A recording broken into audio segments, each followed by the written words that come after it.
I'm very delighted to be here this morning, and I work with Madam Amani, who has spoken before, for the African Union in the field of infrastructure. We all now agree that the aid era impoverished Africa, and that what Africa needs today is trade and investment. This is what has been accepted.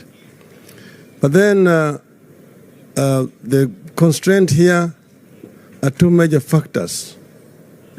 As Madam Amani said, the Africa Free Trade Area Agreement came into effect a few days ago. It has been recognized that Africa trades very little with itself. The inter-African trade is only about 15%, whereas the inter-European trade is 70%. In Asia, it is 50%. But then how does Africa trade with itself? Or what are the constraints? One is infrastructure. It's a major constraint to inter-African trade. Madam Sylvie here has told you she comes from Central African Republic, a stone throw away from Kenya. But how does Kenya trade with Central African Republic? You have to get a ship that will want to go around the Cape, up the West African coast, up to Douala in Cameroon, and then by road to Bangui in Central African Republic. The French are earlier there than you. So we're talking now of trying to connect Africa. And the African Union has come up with infrastructure projects. The inter-African highways, 6 major ones, Cape to Cairo, to Tripoli to the Cape, Dakar, N'Djamena to Djibouti, and then Dakar, Lagos, Mombasa in East Africa.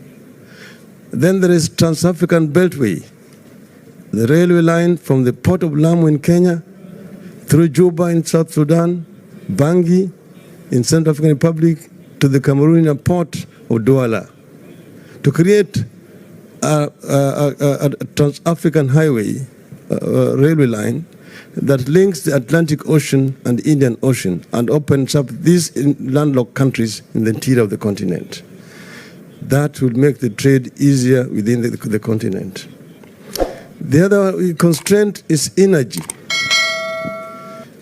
Energy, because most of the African countries export many commodities. They export agricultural produce and minerals, in terms of oil and other solid minerals. There is need, and this is recognized in the continent, that there's need for value addition of these raw materials that are abundant in the continent. Africa is the richest continent on earth in terms of resources.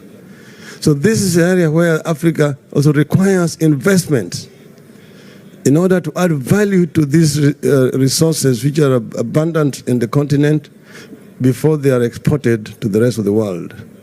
And here is where we need Russian investments.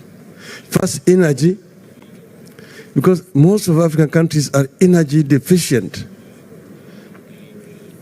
Some of our countries have oil, like Angola, Nigeria, Egypt, and so on, but others don't.